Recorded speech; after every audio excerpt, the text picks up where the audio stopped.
نستعين وهو خير المعين وصلى الله على سيدنا محمد وآله الطاهرين.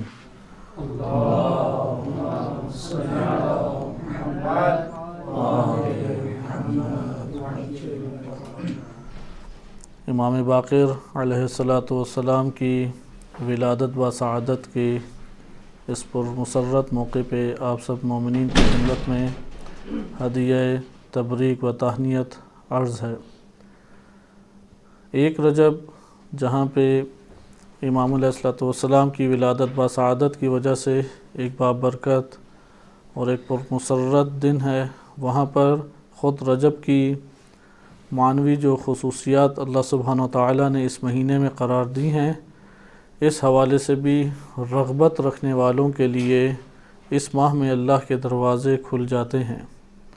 جیسا کہ دعائے رجب میں یہ کلمات موجود ہیں کہ باب کا مفتوح للراغبین، اگر کوئی رغبت رکھنے والا ہے تو اس کے لیے یہ دروازے کھلے ہیں، لیکن اگر کوئی رغبت رکھنے والا موجود نہیں ہے تو اس صورت میں خود وہ محروم ہوتا ہے، اللہ کی طرف سے کوئی کمی نہیں ہے۔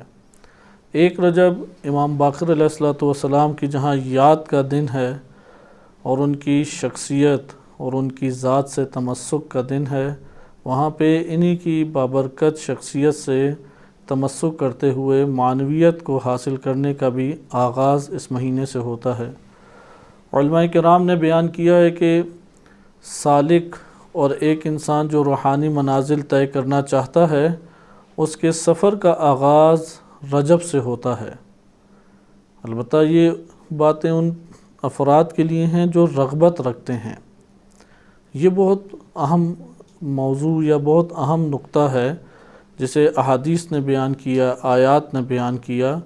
بالفاظ دیگر اللہ کی طرف راغب افراد قلیل ہوتے ہیں، اور جو اللہ کی طرف راغب ہیں ان کے لیے رجب ایک الگ سا ہی مہینہ ہے، اور رجبیون کے نام سے ہمارے ہاں روایات ہیں، یا اہل سیر و سلوک کی نظر میں ایک منزلت ہے رجبیون۔ جیسے ہوتا ہے مختلف انسانوں کے مزاج ہیں، آپ عام زندگی میں بھی دیکھتے ہیں، بعض کو دسترخوان سے بڑی رغبت ہوتی ہے، بعض کو محافل سے بڑی رغبت ہے، بعض کو سیر و تفریح سے رغبت ہے۔ جہاں پہ یہ چیزیں نظر آئیں وہاں پہ افراد آپ کو دکھائی دیں گے، کیونکہ انسان اپنا تعارف خود کراتا ہے۔ انسان کا تعارف اس کی ذات اور اس کی نیت اور اس کا عمل ہے۔ انسان کا تعارف ظاہری ڈیل ڈول نہیں ہے، حتیٰ کہ نہج بلاغہ میں امیر المومنین علیہ الصلوۃ والسلام کا کلام وارد ہوا ہے کہ امام نے فرماتے ہیں کہ بعض لوگ بڑی خوبصورت ڈیل ڈول بنا لیتے ہیں اور زاہدوں سا اپنے اوپر روپ دھار لیتے ہیں اور اپنے دامنوں کو اٹھا کے پھرتے ہیں، مثلا آج کے دور کی تعبیرات کے مطابق ہاتھ میں تسبیح لے لیں گے، یا اس طرح سے کہ مومنین اپنے آپ کو دکھائی دینے کی کوشش کریں گے، لیکن ان کے نفس کی رغبتیں کچھ اور ہوتی ہیں، وہ اس سہارے سے دنیا کمانا چاہتے ہیں۔ اگر ایک شخص اس سہارے سے دین نہیں کماتا، اسے بھی دنیا کمانا ہی کہتے ہیں، کیونکہ میں تو دنیا نہیں کماتا۔ اسے پوچھا دین کماتے ہو؟ کہتے وہ بھی نہیں کماتا، تو اسی کو تو کہتے ہیں دنیا کمانا، کیونکہ نفس کی اتباع اور نفس کے پیچھے چلنا، اسی کو دنیا کہتے ہیں۔ لہٰذا یہ ہے رغبتوں کے مہینے، جس کے وجود میں رغبت اللہ کی طرف ہے، اس کے لیے یہ مہینہ آغاز سفر ہے، اور اس سفر کا اختتام ہے ماہ مبارک رمضان، اور جب ماہ مبارک رمضان ختم ہوتا ہے تو وہ عید اور سعادت کا دن ہے۔ لہٰذا دل اگر اللہ کی طرف مائل نہیں ہے، انسان جان لے کہ وہ شخص گمراہیوں کی طرف جا رہا ہے، رکا ہوا کہیں نہیں ہے، دو حالتوں سے باہر کوئی حالت نہیں ہے۔ انسانی معاشرے بھی اسی طرح ہیں، انسانی نفس بھی اسی طرح ہے، کیونکہ انہی نفوس سے معاشرے وجود میں آتے ہیں۔ اس لیے ضروری ہے کہ رغبت اپنے وجود میں اجاگر کریں۔ سوال یہاں پہ ایک پیدا ہوتا ہے، اور ہم اپنے موضوع کی طرف انشاءاللہ منتقل ہو جاتے ہیں، جہاں پہ مختصر طور پہ امام علیہ الصلوۃ والسلام کی حیات طیبہ سے استفادہ کریں گے۔ وہ نقطہ جو بنیادی طور پہ خود میرے اپنے لیے نصیحت ہے اور آپ برادران کے سامنے کلام الہی و کلام معصوم کے ذیل میں نصیحت ہے کہ رغبتیں حاصل کیسے ہوتی ہیں۔ رغبت حاصل اس وقت تک نہیں ہو سکتی جب تک رغبت الہی کو جنم دینے والی چیزیں انہیں حاصل نہ کیا جائے اور جو رکاوٹ ہیں ان سے بچا نہ جائے۔ ضروری ہے کہ ان چیزوں سے ہم کنارہ کش ہو جائیں کہ جو رغبتوں کو ختم کر دیتی ہیں۔ مثلا کثرت کلام، کثرت کلام ہمیشہ رغبت کو ختم کر دیتا ہے۔ ہو نہیں سکتا کوئی کثرت کلام کرے یعنی گپ شپ زیادہ لگائے اور روحانی اور معنوی اس کے اوپر کوئی طاری ہو، کوئی اس کے اوپر روحانیت طاری نہیں ہوگی، کوئی معنوی جذبہ نہیں ابھرے گا۔ کوئی کسی کی زندگی اپنے گھر بار بیوی بچوں کے ساتھ یا دوست احباب کے ساتھ گزرے اور اس جگہ پہ وہ کوشش کرے کہ میرا تعلق اللہ سے بھی بڑھ جائے، ایسا نہیں ہو سکتا۔ کوئی اپنی ہی زندگی کے امور میں اس قدر مشغول رہے کہ وہ ثانوی حیثیت اس کی ذات میں یا اس کی زندگی میں دکھائی دیں، اللہ کی طرف رغبتیں، ذکر الہی، عبادت الہی ثانوی حیثیت دکھائی دے، وہ کبھی ایسا نہیں ہو سکتا کہ مقامات کو آگے بڑھ کے انسان حاصل کر لے۔ ضروری ہے کہ ان چیزوں سے انسان کنارہ کش ہو کہ جو رغبتوں کو ختم کر دیتے ہیں انسانی وجود سے۔ لہذا رغبتیں لانے والی چیزیں ہیں۔ مثلا رغبتیں لانے والی کون سی چیزیں ہیں؟ انسان کے وجود میں رغبت لانے والی اہم چیزوں میں دو چیزیں ہیں۔ ایک ہے ذکر الہی یعنی قلبی طور پہ اللہ کی طرف توجہ، اور دوسرا ہے فکر کرنا، غور و فکر۔ غور و فکر کے دروازے شہوات کے ساتھ کبھی نہیں چل سکتے۔ آپ یہ تجربہ اپنی زندگی میں کر کے دیکھ لیں۔ آپ نوالے اٹھا رہے ہوں اور غور بھی کر رہے ہوں، تھوڑی دیر بعد دیکھیں گے کہ آپ کے ہاتھ کا نوالا ادھر ہی رکا ہوا ہے۔ ہو نہیں سکتا کہ شہوت بھی ایکٹیو ہو، فعال ہو، عقل بھی فعال ہو، ایسا نہیں ہو سکتا۔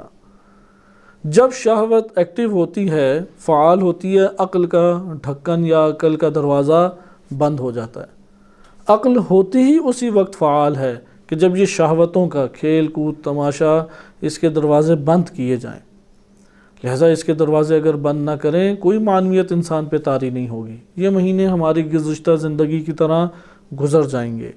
اس لیے رجب کا مہینہ پاکیزہ مہینہ ہے۔ 1 رجب آج کے دن تھی، اس کے اعمال وارد ہوئے، اقبال الاعمال خصوصی طور پہ مد نظر رکھیں کہ اس کے جو وصیت اور نصیحت اور اس کی رہنمائی ہمارے بزرگ علماء نے فرمائی ہے، اور اس کے مطالب سے انسان ایک تعلق قائم کرے۔ اگر ان دعاؤں سے اور ان مطالب سے انسان کا تعلق قائم نہیں ہوتا، قلبی تعلق قائم نہیں ہوتا، توجہ اس کی طرف نہیں جاتی، غور و فکر ان کلمات پہ نہیں کرتا، تو یہ خسارے کی طرف انسان کا جانا ہے۔ انسان کا ہر سیکنڈ یا اس کو آگے کی طرف لے جا رہا ہے یا پیچھے کی طرف دھکیل رہا ہے۔ جس طرح سے یہ آغا جوادی عاملی کی تعبیرات ہیں کہ ایک مریض کو ذائقہ محسوس نہیں ہوتا۔ کیوں ذائقہ مریض کو محسوس نہیں ہوتا؟ کیونکہ مرض کی وجہ سے وہ ایک صحت مند انسان کی طرح ان چیزوں کو اور غذاؤں کے ذائقوں کو نہیں اختیار کر سکتا یا احساس نہیں کر سکتا۔ اسی طریقے سے جس انسان کا نفس مریض ہو وہ عبادتوں کی چاشنی سے بے لذتی کا احساس کرے گا، اسے کوئی چاشنی نہیں آتی، دعا میں کوئی رغبت نہیں ہے۔ اسی طریقے سے دیگر دینی امور میں اسے کوئی رغبت حاصل نہیں ہوگی۔ لیکن جہاں پہ شہوانی یا اشتہا کی بات ہے ادھر جم غفیر نظر آئے گا۔ لیکن جس جگہ پہ انسان معنویت کی طرف آئے، کیوں قلت نظر آتی ہے؟ کیونکہ بیمار نفوس زیادہ ہیں، اور ان بیماریوں کا علاج وہ علاج حجت الہی ہے۔ قرآن حجت الہی ہے، اور انسان کے اوپر خود امام معصوم اللہ تعالیٰ نے حجت بنائے ہیں۔ نبی صلی اللہ علیہ وسلم کے بعد 12 ائمہ علیہم السلام ہمارے اوپر اللہ سبحانہ وتعالیٰ کی طرف سے حجت ہیں۔ ان کے سہارے سے انسان صحت کو لے گا۔ یہ طبیب انسانیت ہیں، یہ روحوں کے طبیب ہیں۔ انسان اپنے نفس میں خود محاسبہ کرے، اپنا مرض کا احساس کرے، یعنی دیکھتا ہے عبادتوں کی طرف رغبت نہیں ہے، نیند کی لذت اتنی ہوتی ہے کہ جو نماز شب ہے، تہجد کی نماز، وہ پڑھنا دشوار لگتی ہے، پڑھی نہیں جاتی، یا چھٹ جائے تو کوئی غم ہی نہیں ہے۔ یہ تو بہت خطرناک صورت ہے۔ اگر کسی کی نماز شب چھوٹ جائے اور دل میں اس کے ندامت بھی نہ آئے، کوئی بوجھ ہی محسوس نہ ہو، تو واقعاً اسے بہت پریشانی کی حالت میں جانا چاہیے، بہت زیادہ۔ نماز شب کے بغیر نہ کوئی ولی الہی وہ کسی منزل پہ پہنچا اور نہ کوئی اور بزرگ شخصیت کسی منزل پہ پہنچی، روایات میں یہ مضمون وارد ہوا ہے۔ کمالات کی منزل نماز شب کے بغیر طے نہیں ہوتی۔ کم سے کم انسان اگر نماز شب چھوٹ جائے اپنے وجود میں ایک شرمندگی کا احساس کرے۔ یہ پھر ایک ایسا مریض ہے جو صحت کی طرف رو بے صحت ہے، آشنا ہے لذت سے، لیکن وہ کیسا مریض ہوگا جسے اصلا لذتوں سے کوئی آشنائی نہیں رہی۔ اس لیے شیخ مطہری بھی امام علی علیہ السلام کا یہ قول بہت نقل کیا کرتے تھے کہ نہج البلاغہ میں امام فرماتے ہیں اولیاء الہی کی صفات بیان کی تو ان میں سے ایک صفت یہ بیان کی کہ انہوں نے ترک لذت کی لذت کو چکھا، یعنی جو لذات دنیاوی ہیں ان کو ترک کرنے میں ایک لذت ہے، نیند پوری کرنے میں لذت نہیں ہے، نیند کی لذت کو ترک کرنے میں ایک لذت ہے۔ کھانے پینے کے اندر لذت نہیں ہے، کھانے پینے کی زندگی کو ترک کرنے میں لذت ہے۔ محافل اور گپ شپ اور دوستوں سے ادھر ادھر پھرنے میں اس میں لذت نہیں ہے۔ ترک کرنا ہے محافل تاکہ اللہ کے جلیس بن جائیں، حبیب اللہ کے بن جائیں، تنہائیوں میں اللہ کی معیت کا احساس کریں، تبھی یہ نصیب ہو سکتی ہے، وإلا ممکن نہیں ہے۔ لہذا امام باقر علیہ السلام کا دور بھی انہی ہدایات اور انہی رہنمائیوں سے بھرا ہوا ہے۔ امام باقر علیہ السلام جس دور میں تھے وہ انتہائی پرآشوب دور ہے، اگرچہ اہل سنت میں اس دور کو بہترین دور شمار کیا جاتا ہے، لیکن جو واقعات اور حوادث ہیں وہ بیان کرتے ہیں کہ یہ ایک بدترین دور اس دور کا تھا کہ جب نواسہ رسول امام حسین علیہ السلام شہید کیے گئے۔ اہل سنت ترتیب کے مطابق امام باقر علیہ السلام کا شمار تابعین میں سے ہوتا ہے اور انتہائی اجلہ و جلیل القدر تابعین میں ہوتا ہے، لیکن مکتبہ اہل بیت علیہ السلام ان کی نظر میں امام باقر علیہ السلام ان تمام طبقات سے بالا تر ہیں۔ وہ وسیع رسول، خلیفۃ الرسول، نور الہی اور وسیع حجت الہی روئے زمین کے اوپر اللہ سبحانہ وتعالیٰ کی طرف سے قرار دیے گئے ہیں۔ امام باقر علیہ السلام تقریباً 57 ہجری میں ان کی ولادت باسعادت ہے، 57 ہجری۔ 60-61 ہجری کو کربلا برپا ہوا۔ امام باقر علیہ السلام 57 ہجری کو ولادت باسعادت ان کی 1 رجب کو معروف قول کے مطابق ہوئی، یعنی 3-4 سال کی عمر میں کربلا میں موجود تھے، 3-4 سال، اور کربلا کا پورا معرکہ اس میں حصہ لیا امام باقر علیہ السلام نے۔ اس کے بعد شام گرفتار کر کے لے جائے گئے، قیدی اور اسیر بنا کے لے جائے گئے۔ اسارت کی صعوبتوں کو بھی امام باقر علیہ السلام نے جھیلا۔ اس کے بعد دوبارہ مدینہ منورہ میں تشریف لے آئے اور اپنے والد گرامی امام سجاد علیہ السلام کے ساتھ انہوں نے وقت گزارا۔ لہذا امام سجاد علیہ السلام کے ساتھ ان کا قدر طویل وقت ہے، چونکہ امام سجاد علیہ السلام کی کل امامت میں امام باقر علیہ السلام ان کے ہمراہ موجود تھے اور ان کے مددگار کے طور پہ امام علیہ السلام کے ساتھ ہوتے تھے۔ ہم یہاں پہ جس دور کو ڈسکس کریں گے وہ ان کی امامت کا دور ہے۔ امام باقر علیہ السلام کو جب امامت ملی تو کیا دور تھا، کیونکہ اگر ہم ان ادوار کو اچھے طریقے سے جان لیں تو ہمارے وطن عزیز میں جو مشکلات پیدا ہوئی ہیں اس میں ایک موقف کا اختیار کرنے میں ہمیں دشواری پیش نہیں آئے گی۔ ابھی تو ایسے مسائل پیش آتے ہیں کہ شخصی کسی سے اختلاف ہوتا ہے، اس سے نظریاتی بھی اختلاف کر بیٹھتے ہیں۔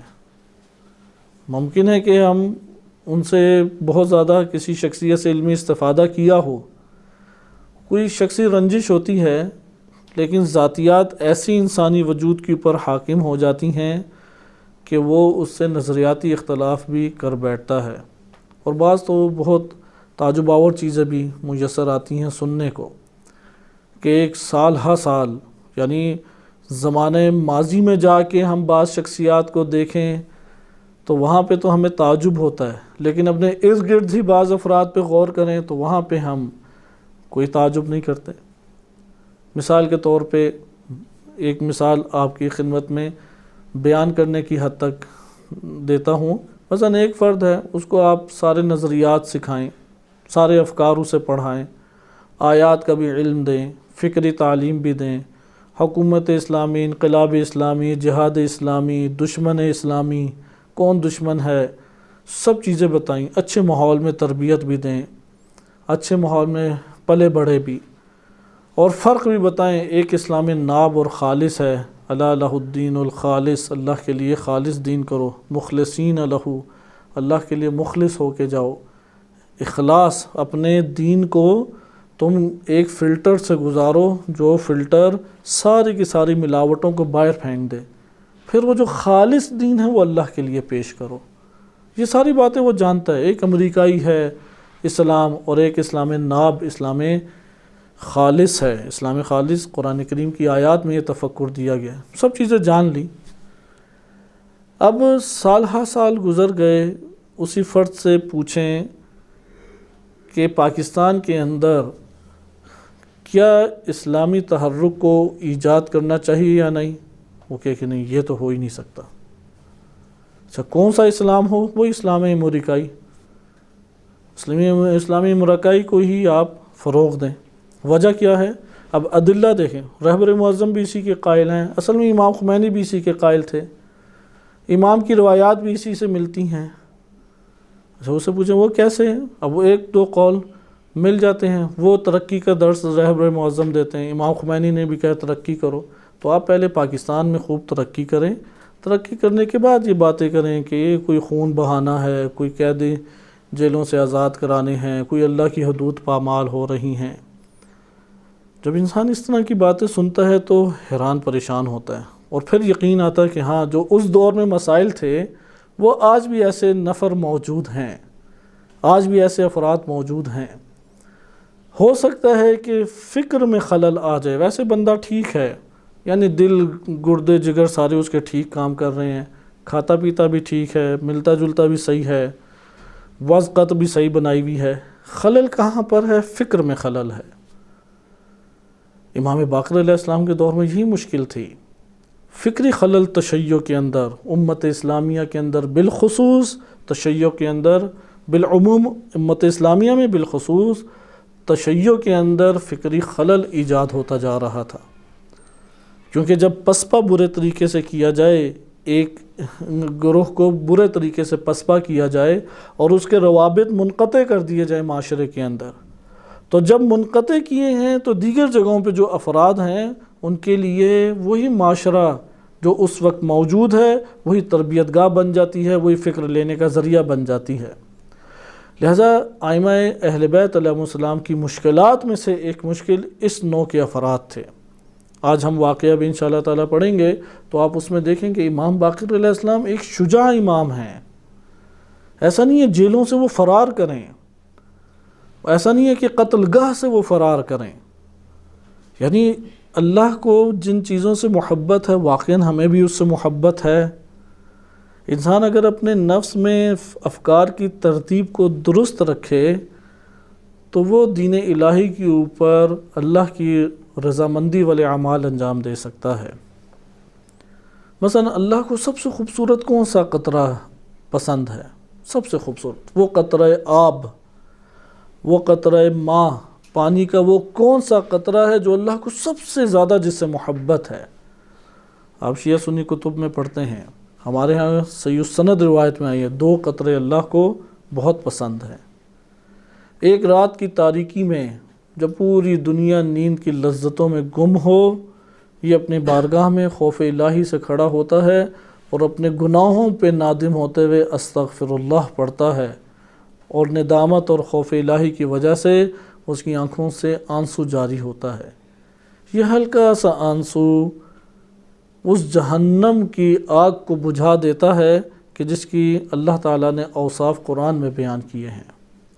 آپ پوری دنیا کے سمندر ڈال دیں، آگ نہیں بند ہوتی جہنم کی، تمام کہکشاؤں کے پانی اور برف کے تودے لے آئیں، جہنم کی آگ خاموش نہیں ہوگی، لیکن خوف الہی سے نکلنے والا ایک قطرہ وہ یہ طاقت رکھتا ہے کہ جہنم کی آگ کو خاموش کر دے، یہ اللہ کو بہت پسند ہے۔ دوسرا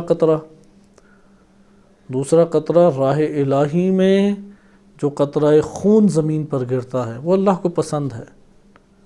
آیا ہمیں یہ قطرہ پسند ہے؟ سوچیں، راہ الہی میں میرے بدن سے خون بہہ جائے اور زمین پہ بہہ جائے، اور میں بھی اس عمل سے محبت کرتا ہوں، کیا یہ پسند ہے؟ اگر نہیں پسند، اس کا مطلب اللہ کی محبتیں جدا ہیں، ہماری محبتیں اور رغبتیں جدا ہیں۔ یہ مشکلات میں سے ہیں ہماری، کہ جو محبتیں ائمہ اہل بیت علیہ السلام کی تھی وہ ہماری محبتیں نہیں ہیں۔ اس دور میں بھی یہی مشکل تھی، آج کے دور میں بھی یہی مشکلات ہیں۔ وہ اگر حکومت الہی چاہتے ہیں تو ہم نہیں چاہتے۔ اچھا، کیوں حکومت الہی چاہیں؟ کیا کریں گے حکومت الہی آ جائے تو؟ کوئی مقصد ہے حکومت الہی؟ مقصد تو نہیں ہے حکومت الہی۔ اصل مقصد وہی اللہ کی ذات تک پہنچنا ہے، اور حکومت کے بغیر ایک معاشرہ نہیں پہنچ سکتا۔ اللہ نے معاشروں میں ہمیں خلق کیا ہے، نہ انفرادی زندگیوں میں ہمیں خلق کیا ہے۔ اسی طریقے سے امام سجاد علیہ السلام کی آپ نے یہ روایت سنی بھی ہے، ان القتل لنا عادت، یعنی قتل ہونے سے محبت ہے۔ آیا خواب میں بھی ہم دیکھتے ہیں؟ یہ خواب آس پاس ہمیں کافی سناتے رہتے ہیں، سوال جواب میں بھی پوچھتے ہیں، دوستان بھی پوچھتے ہیں۔ مثلا ایک بندے نے سوال پوچھا کہ اس کے علاقے میں علم ہے، اور وہ علم اتنا بڑا علم ہے کہ وہ پورے علاقے میں لہلہاتا ہے اور میں دیکھتا ہوں، تو اس کی مولانا صاحب تعبیر بتائیں کیا ہے؟ تو اسے میں نے جواب لکھا کہ تعبیر تو اللہ ہی کو پتہ ہے، البتہ یہ بات ضرور ہے کہ یہ علم آپ کو یہ بتا رہا ہے کہ میدان میں حاضر ہو کے علم کو بلند جن کاموں سے کیا جاتا ہے وہ عمل انجام دیں، ظالم کے ظلم کی مذمت کریں اور عدل کی طرف آئیں۔ تو اس نے کہا کہ کیا امام زمان علیہ السلام کا ظہور اس سے قریب تو نہیں ہے؟ کیا میں اس سے یہ سمجھوں؟ یہ بھی تو تعبیر ہو سکتی ہے۔ تو انہوں نے کہا اس میں آپ کیا کریں گے اگر ظہور ہو؟ کہا میں گناہ گار کیا کر سکتا ہوں اس میں تو گناہ گار ہوں، میں تو کچھ بھی نہیں کر سکتا۔ تو انہوں نے کہا امام زمان علیہ السلام کو تو مدد چاہیے، آپ لوگوں کی، ہم لوگوں کی، سب کی مدد چاہیے۔ اسلام کا پرچم تو ایک بندے سے نہیں گڑے گا۔ اسلام کا پرچم گاڑنے کے لیے، توحید کا پرچم بلند کرنے کے لیے کلمۃ اللہ ہی العلیٰ، اس کلمہ کو علیٰ کرنے کے لیے قانون اللہ نے وضع کیا ہے، اور وہ ہے ان تنصروا اللہ ینصرکم، تم اللہ کی مدد کرو گے تو پھر اللہ تمہاری مدد کرے گا، ویثبت اقدامکم، اور استقامت عطا کرے گا۔ ہوتا ہے مضطراب بھی آتا ہے انسان میں، خوف بھی آتا ہے، ڈرتا بھی ہے، ہل جاتا ہے، مشکلات آتی ہیں۔ جن کو دیندار سمجھتا تھا وہی بے دین نکلے، ایسا بھی ہوتا ہے، اور بہت ساری چیزیں شخصی آتی ہیں۔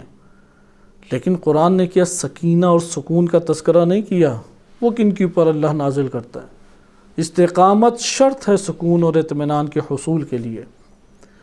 لہذا اسی طریقے سے خواب دیکھیں، خواب میں حملہ کیا، مثلا طالبان نے، داعش نے، فلاں نے، تو خواب بتانے والا کہتا ہے میں خوف زدہ تو بہت ہوا لیکن میں نے مار دیا، سب کو مارا۔ میں نے کہا آپ کو کیا ہوا؟ کہتے ہیں میں بچ گیا۔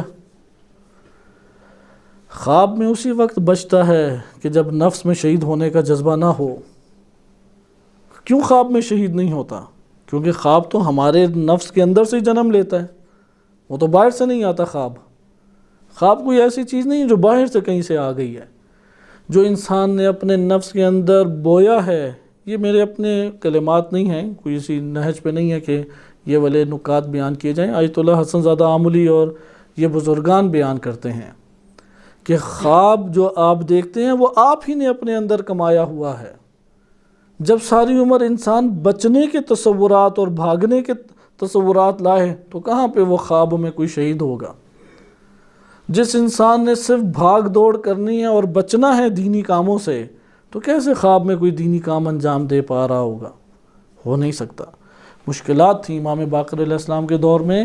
ان مشکلات میں سے ہم بعض مشکلات کے نام آپ کی خدمت میں پیش کرتے ہیں، اور ایک مشکل کو ذکر کیا جاتا ہے الکافی کی روایت سے، اور اسی کے اوپر انشاءاللہ تعالی اپنی گفتگو کا اختتام کیا جائے گا۔ ایک صلوات باعزِ بلند پڑھ لیں۔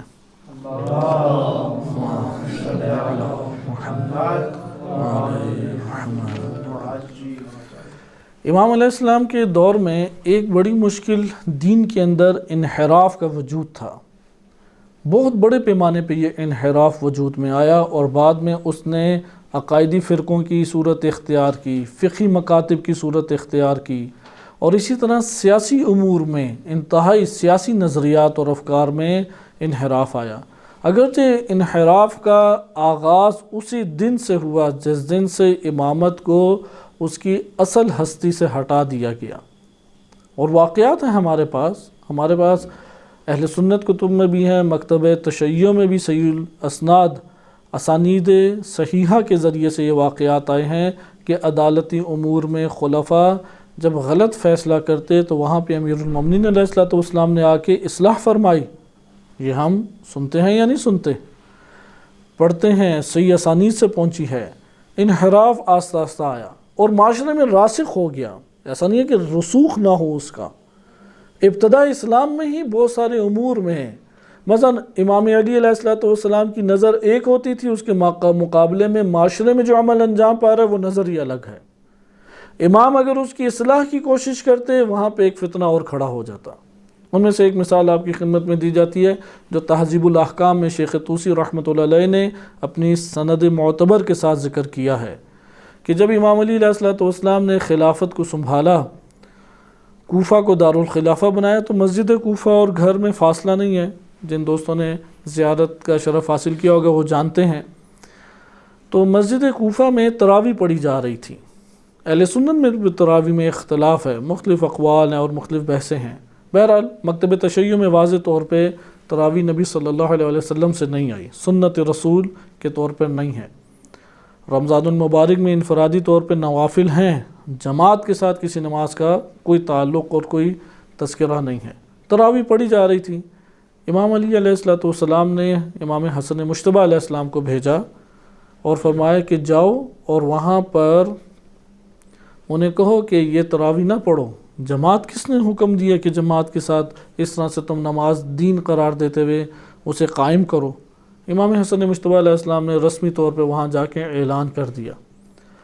اعلان کیا تو ابھی واپس ہی نکلے تھے، ایک شور اور ایک مظاہرے اور تظاہرات شروع ہو گئے، وہاں پہ احتجاج شروع ہو گئے.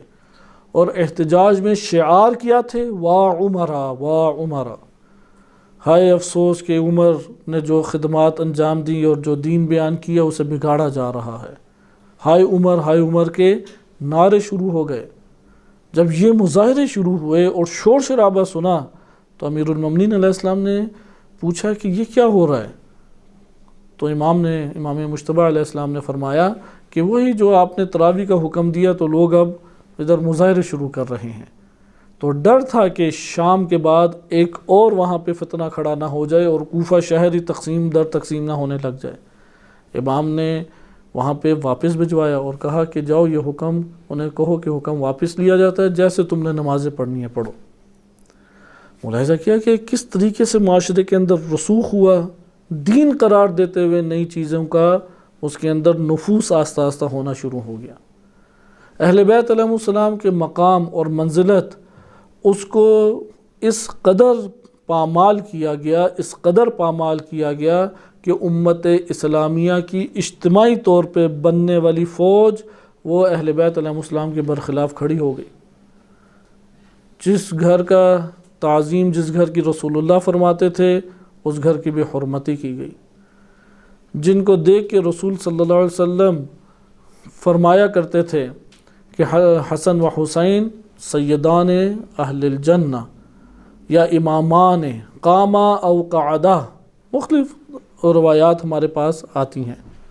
آپ ان روایات میں اگر ملاحظہ کریں تو یہ ہمیں بات معلوم ہوتی ہے کہ اس دور میں انحراف ان چیزوں کی طرف سے اہل بیت کے حوالے سے بہت انحراف، اور اس قدر بڑے پیمانے پہ اہل بیت علیہ السلام کے حوالے سے انحراف آیا کہ جب عمر بن عبدالعزیز ان کے دور میں دین کو مرتب کیا جانے لگا تو مرتب کرتے ہوئے یہ پیمانہ رکھا گیا کہ جو فرد بھی امت اسلامیہ میں، چاہے وہ شیعہ ہو، سنی ہو، چاہے تابعی ہو یا صحابی ہو، چاہے وہ اہل سنت ہی کے اندر ہی کیوں نہ ہو، اگر ائمہ اہل بیت یا گھرانے اہل بیت کی طرف رجحان رکھتا ہے، اس کا لیبل شیعہ قرار دے دیا گیا۔ اس سے دین لیتے ہوئے محتاط ہو جاؤ، اس سے دین نہیں لینا۔ لیکن وہ فرد کہ جو اہل بیت علیہ السلام کی طرف میلان نہیں رکھتا، اس سے حدیثیں لی گئیں، اس سے نظریات لیے گئے، اس کو مقام دیا گیا۔ لہٰذا علم رجال اہل سنت میں کلمہ شیعہ وہ اس معنی میں استعمال نہیں ہو جو عقائد کی کتابوں میں کلمہ شیعہ استعمال ہوتا ہے۔ علم رجال میں شیعہ کسے کہتے ہیں؟ کہ جو اہل بیت علیہ السلام کی طرف مائل ہو، محبت زیادہ کرتا ہو، یہ شیعہ ہے۔ اور اگر وہ فضیلت دیتا ہو خلیفہ سوم کے اوپر تو یہ شخص پھر غالی ہے، اور اگر خلیفین شیخین کے اوپر فضیلت دے یہ تو روافظ میں سے آ جائے گا۔ لہذا آپ نے ملاحظہ کیا کہ یہ امام باقر علیہ السلام کے دور میں ہی یہ قواعد بنائے گئے۔ یہ امام باقر علیہ السلام کے دور کی مشکلات میں سے ایک مشکل ہے کہ معاشرے کے اندر انحراف آہستہ آہستہ وجود میں آنے لگا، وہ فقہ کی صورت اختیار کر گیا، وہ عقائد کی صورت اختیار کر۔ قدریہ پورا گروہ تھا، جبریہ گروہ ہے، مرجئہ ایک عقائدی گروہ ہے، جہمیہ عقائدی گروہ ہے، اشاعرہ، معتزلہ جو مستقبل میں پھر آ کے بنے۔ ملاحظہ کریں کہ اس صورت میں ایک عام مسلمان کے لیے دین کہاں پر ہے؟ پھر عقائد کن عقائد کے اوپر عمل کرے؟ کوئی کہ اللہ کی صفات کے بارے میں کوئی نظریہ اختیار کیے ہوئے، کوئی نظریہ اختیار کیے ہوئے۔ فقہ میں آ جائیں، تراویح پڑھیں نہ پڑھیں، وضو ہے، نماز ہے، نکاح طلاق کے مسائل ہیں، سارے کے سارے فقہی مسائل اسی طرح سے ہیں۔ یہ ایک پریشانی تھی جو اس دور میں بڑھتی گئی۔ ضروری تھا کہ ایک مکتب کو تاسیس کیا جائے۔ یہ یاد رکھیں کہ یہی مشکل ہم اپنے علاقوں میں بھی دیکھتے ہیں۔ اگر ہم مکتب کو واقعاً تاسیس نہ کریں تو مجھے بتائیں پیرو امام باقر علیہ السلام ہیں؟ کون سا مکتب؟ اپنا مکتب تاسیس کریں؟ نہیں، وہی مکتب امام باقر علیہ السلام جو نبی صلی اللہ علیہ وسلم کی وراثت میں انہوں نے اس کو جہان میں متعارف کرایا۔ لہٰذا اس کا علاج امام باقر علیہ السلام نے کیسے کیا کہ مکتب کی وہاں پہ بنیاد رکھی۔ عقائدی روایات ہیں، فقہی روایات ہیں امام باقر علیہ السلام سے، تفسیر کے میدان میں روایات ہیں، ایک بڑے پیمانے پہ روایات ہیں۔ یہ تو ایک طرف ہو گئی بات۔ آیا کیا معاشرے کے اندر حکومت کے بغیر اصلاح ممکن ہے؟ ایک سوال ہے۔ آیا معاشرے کے اندر حکومت کے بغیر اصلاح ممکن ہے؟ اس کا جواب ہمارے پاس، غرب بھی اس کا جواب دیتا ہے یہ ممکن نہیں ہے۔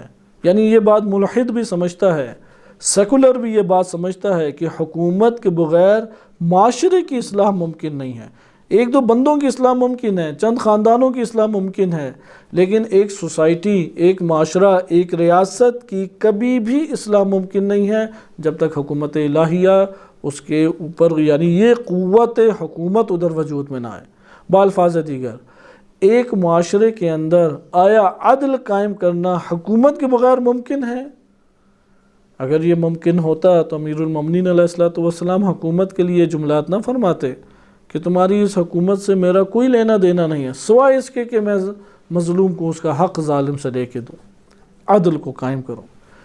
حکومت حاصل کرنا ائمہ اہل بیت علیہ السلام کا ہدف نہیں ہے، ایک ذریعہ ہے۔ حکومت ایک قوت کا نام ہے، ایک قدرت کا نام ہے، جس قوت اور قدرت کے ذریعے سے معاشرے کو اٹھا کے اللہ کے قریب کیا جائے، کبھی قوانین نافذ کر کے، کبھی نصیحت اور اخلاق کی تعلیم دے کے، اور اس طرح سے مختلف مدارج ہیں کہ اس کی تفصیل میں ابھی جانے کا وقت موجود نہیں ہے۔ یہ تو ہمارے پاس تھا دینی انحراف جو پھیلتا جا رہا تھا۔ اسی ضمن میں ایک انحراف فحاشی کا انحراف تھا، قیصر و کسریٰ کے طور طریقے رواج ہو گئے، رائج ہوئے، شرابیں عام تھیں، دیندار طبقے کے لیے کوئی مشکل نہیں تھی، جائے حج کرے، عمرے کرے، زیارات کرے، کوئی اسے کہنے والا نہیں تھا۔ اور جو دنیا دار بننا چاہتا ہے، دنیا دار بندے کے لیے بھی کوئی مشکل نہیں تھی، وہ شرابیں پیے، شہوات کو پورا کرے، کوئی کچھ نہیں کہے گا۔ یعنی جیسے بعض لوگوں کے لیے آج کے دور میں کہنے کو وہ اپنے آپ کو شیعہ کہتے ہیں، لیکن ان کی نظر میں آئیڈیل ترین حکومت یہی ہے کہ دیندار کو دین سے نہ روکے اور دنیا دار جو کرنا چاہتا ہے وہ کرے۔ جیسے بعض جگہیں ہیں، ہم ایک ایسی جگہ پہ بالفرض آباد کریں، کوئی آپ ہاسٹل بنا لیں کوئی بالفرض آپ کالج یونیورسٹی بنا لیں اور قانون یہ رکھیں کہ وہاں پہ ٹھیک ہے جو دین کے اوپر عمل کرنا چاہے کرے، اور جو اپنے آپ سے جو ٹائم ضائع کرنا چاہے اور ادھر ادھر پھرنا پھرانا چاہے وہ اپنے طور پہ کرے۔ جو اس ماحول کو پسند کرتا ہے یہ تفکر میں قریب ہے اس کے، یہ اسی سوچ کا حقیقت میں اپنے نفس میں مالک ہے، یہ کبھی نہیں ہم متحرک ہوگا معاشرے کے اندر، کیونکہ اس کی سوچ ہی یہ ہے کہ یار بہترین صورت یہی ہے، تم کیوں دوسرے کو تنگ کرتے؟ وہ نماز نہیں پڑھتا تو تمہیں اس سے کیا، وہ درس نہیں پڑھتا تو تمہیں اس سے کیا، وہ گپ شپ لگاتا رہتا ہے اور ادھر ادھر پھرتا رہتا ہے تو تمہیں اس سے کیا، وہ شوق ہی نہیں رکھتا باتیں سننے کا، نہ قرآن سننے کا، نہ روایات سننے کا، نہ کوئی اور نصیحت سننے کا شوق نہیں رکھتا، تو ٹھیک ہے اسے چھوڑ دو اپنے حال پہ۔ یہ وہی اموی دین ہے۔ اموی دین کے اندر امر بالمعروف و نہی عن المنکر نہیں ہے، اموی دین کے اندر بے تعلقی ہے، خود غرضی ہے، لہٰذا یہ اموی دین اس طریقے سے تشکیل پاتا ہے۔ اس دور میں یہ چیز بہت بڑے پیمانے پہ پھیلی ہوئی تھی کہ اگر کوئی شخص دیندار ہے، درس دیتا ہے تو ٹھیک ہے آزادانہ جا کے درس دے، اور اگر کوئی ایسا فرد ہے کہ جس نے عیاشی کرنی ہے، سیر سپاٹے کرنے ہیں، تو ٹھیک ہے اپنی دنیا میں اور مستیوں میں گم رہے، کوئی اسے چھیڑے نہ۔ لہٰذا آپ اموی دور میں نہیں دیکھیں گے کہ کسی عیسائی کے ساتھ زیادتی ہو، کسی یہودی کے ساتھ زیادتی ہو، آپ نہیں سنیں گے کہ ہندو ہے اس کے ساتھ کوئی مسئلہ اور مشکل پیش آئے، آزاد تھے سارے کے سارے۔ مکہ مدینہ میں ملحد امام باقر علیہ السلام اور امام صادق علیہ السلام کے مناظر کہاں ہوتے تھے؟ مکہ اور مدینہ میں۔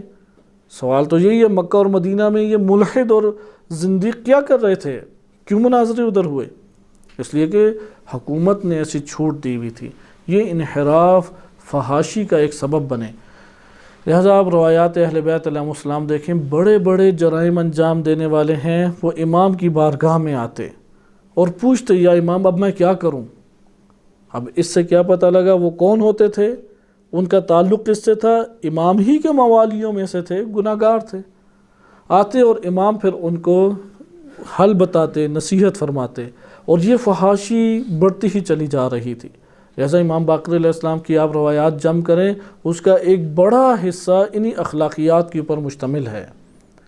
آئیں اور آخری حصہ کہ بقیہ مشکلات کے پہلو اور فہرست کو ہم ترک کرتے ہیں، اور ایک واقعہ آپ کی خدمت میں پڑھا جاتا ہے، اور وہ یہ تھا کہ امام علیہ السلام کی سیاسی تدبیر کیا تھی۔ اس وقت سیاسی حکمران عبد الملک بن مروان تھا۔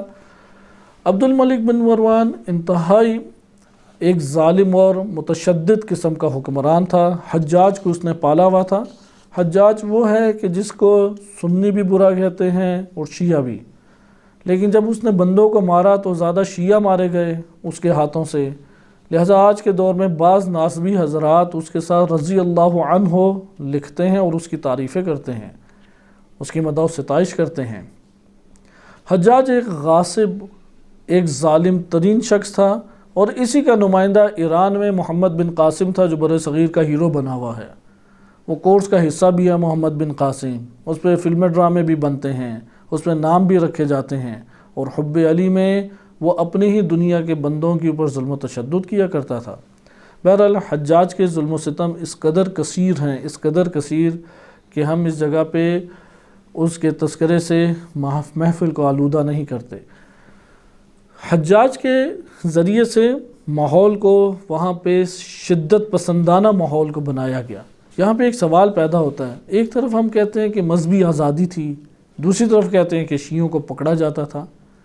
ہر وہ مکتب، چاہے شیعہ ہو یا سنی، ہر وہ مکتب جو سیاسی تفکر رکھتا تھا اور اس سیاسی تفکر کے ساتھ ساتھ سیاسی تحرک بھی رکھتا تھا، اس کے اوپر انہوں نے تشدد کیا، اسے زندانوں میں ڈالا، اسے قتل کی بھیڑ چڑھایا، اور ہر وہ تفکر اور ہر وہ مذہبی عمل کہ جو نہ اس میں سیاسی تفکر پایا جاتا ہے نہ سیاسی تحرک پایا جاتا ہے، اسے کچھ بھی نہیں کہا، اسے پھلنے پھولنے کے لیے آگے بڑھایا، بلکہ اس کے برعکس انہوں نے ان حقیقی جو اسلام ہے، یعنی امام باقر علیہ السلام اور ان کے اصحاب، وہ جس دین کے پیرو تھے اور جس دین کو نمایاں کرتے تھے، اس کو بدنام کرنے کے لیے حکومتوں نے ایسے افراد وہاں پر پالے اور ایسے افراد کی پشت پناہی کی کہ جو ان لوگوں کے بارے میں فاسد نظریہ رکھیں، یعنی خدا مانیں، ان کو بالفرض نبی ماننا شروع کر دیں، رسول ماننا شروع کر دیں، یعنی غالی طبقے کی پشت پناہی کی۔ غالی طبقہ کہاں پہ پھلا پھولا؟ غالی طبقہ حقیقت میں اس کا وجود اور اس کا پھلنا پھولنا وہ اسی معاشرے کے اندر تھا۔ اسے حکومت، اس لیے آپ نے کبھی سنا نہیں ہوگا کہ کسی غالی کو حجاج نے قتل کیا ہو۔ جیسے پاکستان میں ذاکر نہیں مارے جاتے، بیچارے عالم ہی گولی کا نشانہ بن جاتے ہیں، اور گولی کو بھی پتہ ہوتا ہے ادھر ہی لگنا ہے۔ تو اس دور میں بھی کوئی غالی نہیں بھیڑ چڑھا۔ جیسے پاکستان میں غالیوں کو حکومتی پروٹوکول دے دیا جاتا ہے، ان کی حفاظت بھی کی جاتی ہے۔ ابھی تو علماء بھی ہمارے بعض ایسے ہیں کہ جیل میں غالی چلا جائے تو اسے آزاد کرانے کے لیے متحرک ہو جاتے ہیں۔ اس دور میں بھی حکومت کی پشت پناہی تھی۔ ان حکومت کی پشت پناہی کی وجہ سے غالی طبقہ قوی ہوتا، اور غالی طبقہ جب آ کے اس طرح کی غلو بیان کرتا تو عوام الناس اور امت اسلامیہ دور ہوا کرتی تھی۔ لہذا یہ آپ نے دیکھا کہ سیاسی تحرک کو توڑنے کے لیے کس طرح سے عمل انجام دیا گیا۔ امام باقر علیہ السلام کا دور تابعین کا دور ہے۔ اس دور میں تحرک کربلا وہ وجود میں آ چکی تھی، اور اسی کو آگے بڑھانے کے سلسلہ شروع بھی تھا، اصحاب بھی تھے، بعض اقوال بھی آپ جانتے ہیں۔ اس وجہ سے کبھی انہیں ایک شہر ملک بدر کیا جاتا، کبھی دوسرے شہر ملک بدر کیا جاتا، اور امام علیہ السلام خود بذات خود جیلوں میں جا کے تشیع کے لیے یہ پیغام ہے کہ جس قوم کا امام اور سربراہ جیلوں میں جانے سے گھبراتا نہیں ہے، آیا اس قوم کے فرد کو جیلوں میں جانے سے گھبرانا چاہیے؟ جس قوم کا امام وہ چھری گردن پہ پھر جائے تو گھبراتا نہیں ہے، یہ پیغام ہے وہاں پہ، اس دور میں پیغام ہے، اور یہ کتابوں میں بھی آ گیا۔ ہشام اس کے بعد آیا، کیونکہ عمر بن عبدالعزیز کے دور میں ایک وسعت ملی اور اس سے مکتب کی بنیاد پڑی۔ پھر ہشام بن عبد الملک بن مروان آیا، بہت ظالم انسان تھا۔ اسی کے دور میں دنیا تقریباً فتح ہوئی۔ سلیمان بن عبد الملک کے 4 بیٹے تھے، انہوں نے تدریجاً حکومت کی۔ تو یہ جو 2 بیٹے تھے ہشام اور سلیمان، ان کے ذریعے ان کے دور میں پوری دنیا کے اوپر، یعنی پوری دنیا کا 70 سے 80% علاقہ وہ مسلمانوں کے ہاتھوں میں آ گیا۔ چین فتح ہوا، ادھر موسیٰ بن نصیر وہ گیا، اور طارق بن زیاد کا آپ نے واقعات سنے ہوئے ہیں۔ سندھ میں اور ایران میں محمد بن قاسم اور اس کی حکمرانی ہوئی، اور اس طرح دنیا کا اکثر حصہ آیا۔ ہشام نے امام باقر علیہ السلام کو ایک دفعہ دمشق بلایا، اور یہ واقعہ آپ کے سامنے پڑھا جاتا ہے، جس سے ہم یہ ایک رہنمائی لیں۔ امامت کے ساتھ اگر سیاسی تفکر و سیاسی تحرک نہ ہوتا تو کسی بھی صورت میں امامت کے لیے یہ والی مشکلات کھڑی نہ کی جاتی۔ اس دور میں دیگر بھی فقہا تھے، دیگر متکلمین بھی تھے، دیگر مفسرین بھی تھے، لیکن کیا یہاں پہ مشکل کھڑی ہوئی کہ امام معصوم علیہ السلام ان کے ساتھ سیاسی تحرک ہے جو اس حکومت کے لیے مشکل کھڑی کر سکتا ہے۔ یہ آپ کے سامنے الکافی کتاب الحجہ سے پڑھا جا رہا ہے۔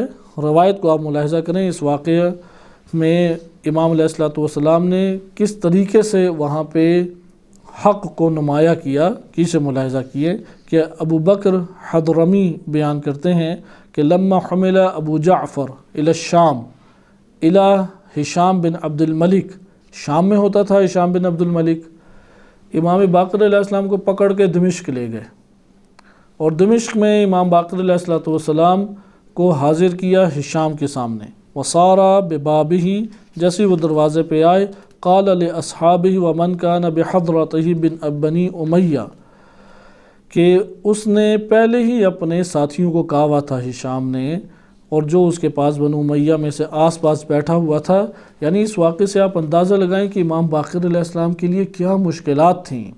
واقعاً آج کے دور میں اگر امام کے لیے ایسی ہی مشکلات ہوں اور ہم آس پاس ہوں تو ہم امام کے کتنا ساتھ دیں گے، اور وہ دشمن کتنا جری تھا، اور اس دور میں امام نے کس طرح سے دین کو پھیلایا۔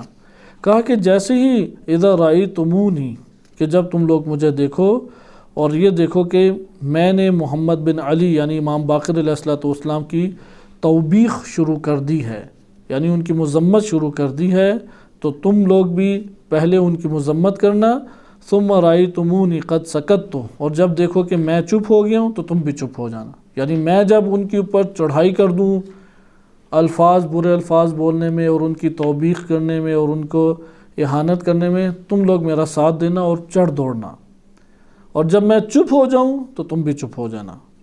فَلْيُقْبِلْ عَلَيْهِ كُلُّ رَجُلٍ مِّنْكُمْ فَلْيُبَوِّخْهُ، بس تم میں سے پھر ہر کوئی ایک ایک کر کے آئے اور امام کی مذمت کر کے آگے نکل جائے. ثم امر ان یؤذن له، یہ باتیں بیان کی، پھر دربان کو کہا حاضر کرو امام باقر علیہ السلام کو. یہ ایک دباؤ ڈالنے کے لیے ہے، پریشرائز کرنے کے لیے. فلما دخل علیہ ابو جعفر، امام باقر علیہ السلام جب داخل ہوئے، قال بیدہ، اپنا ہاتھ اٹھا کے کہا السلام علیکم، سلام ادھر کیا. فعمہم جمیعا بالسلام، جتنے بھی لوگ تھے سب نے سلام کا جواب دیا. ثم جلس، پھر امام باقر علیہ السلام تشریف لائے اور بیٹھ گئے. فازداد ہشام علیہ حنقا بترکہ، اس کا تو گلا گھٹ کے رہ گیا اور اس نے سلام کا جواب بھی نہیں دیا اور غصے سے بیٹھ گیا، کیونکہ احترام ہو گیا، وہ تو چاہتا ہی بے احترامی تھا، تو آغاز میں یہ احترام ہو گیا. پھر اس نے کیا کیا، علیہ بالخلافہ وجلوسی بغیر اذن، تو وہ اپنی سیٹ پہ بیٹھا، خلافت کی سیٹ پہ، اور وہ امام علیہ السلام کا کوئی احترام نہیں کیا. فاقبل یوبخہ، اور امام علیہ السلام کی اہانت کی، ان کو کلمات کہیں. ویقول فیما یقول لہ، کہ اس کے بارے میں اس نے پھر یہ کہا جو وہ کہہ سکتا تھا. یا محمد بن علی لا یزال الرجل منکم قد شق عصا المسلمین، کہ تم لوگوں میں سے ہر دور میں ایک شخص ایسا رہا ہے، اٹھتا ہے مسلمانوں میں اور فتنے کھڑا کر دیتا ہے. ہر دور میں یہی مشکلات تم لوگوں کی طرف سے کیوں آتی ہیں کہ تم لوگوں میں سے ایک بندہ اٹھتا ہے اور لوگوں کے پورے معاشرے کا امن و سکون خراب کر دیتا ہے، لوگوں میں تفریق ڈالتا ہے، لوگوں میں فتنے کھڑا کرتا ہے، انتشار پھیلا دیتا ہے. ودعا الی نفسہ، اور پھر اپنی طرف اپنی خلافت کی بات کی. وزعم انہ الامام صفحا وقلت علم، ہشام چونکہ احمق اور نادان تھا، وہ یہ سمجھتا تھا نعوذ باللہ امام باقر علیہ السلام ایک غیر معقول شخصیت ہیں جن کے پاس علم قلیل ہے اور کوئی بصیرت اور دانائی نہیں ہے. وَوَبَّخَهُ بِمَا أَرَادَ أَن يُوَبِّخَهُ، پھر جو شخص بھی آیا جن کا اس نے کہا تھا ایک ایک کر کے آگے بڑھتے رہے. فَلَمَّا سَكَتَ، جب یہ ہشام چپ ہو گیا، أَقْبَلَ عَلَيْهِ الْقَوْمُ، پھر پہلے تو سارے ہشام کی مدد کرتے رہے. جب ہشام چپ ہوا تو ایک ایک شخص آگے بڑھا، رجل بعد رجل، یہاں تک کہ آخری نے آ کے اپنا کلام ختم کیا، اور اس طرح سے امام کی اس دربار میں توہین کی گئی. فَلَمَّا سَكَتَ الْقَوْمُ نَهَضَ قَائِمًا، جب یہ پوری جماعت خاموش ہو گئی تو تب امام کھڑے ہوئے. لیکن یہاں سے حق کو بلند کرنے اور حق کے لیے قدم اٹھانے کا سلیقہ سیکھنا چاہیے. انسان پریشرائز نہ ہو، احساس کمتری کا شکار نہ کرے. واقعاً احساس کمتری دنیاوی طور طریقے قلب میں ہونے کے علاوہ کبھی بھی نہیں آتی، دنیا کا شکار ہوتا ہے. جیسے ہوتا ہے نا پارلیمنٹ کی بڑی لائٹیں ہیں، لوگ بڑے بن سور کے بیٹھے ہیں، اور چیف اور جرنیل کرنیل اپنے پوری شان و شوکت کے ساتھ بیٹھے، انسان قدم رکھتا ہے تو وہاں پہ ایک عام بندہ تو ہل کے رہ جائے. سیرت امام یہ ہے کہ شیعہ کا دل ایسا قوی ہونا چاہیے، ایوانوں میں حق کو بلند کرنے کے لیے ایک ذرہ بھی اس کے دل کے اوپر لرزہ طاری نہ ہو. یہ روشنائیاں، یہ چمکتے پتھر، یہ لوگوں کی پرسنالٹی کو جان بوجھ کے ادھر بنا کے بٹھا دینا اور ان کے اہانت والے کلمات اور نظر انداز کرنا، نفرت کا اظہار، اس کے وجود پہ کوئی اثر نہ رکھے. مومن پہاڑ کی طرح مضبوط قدم رکھتا ہے.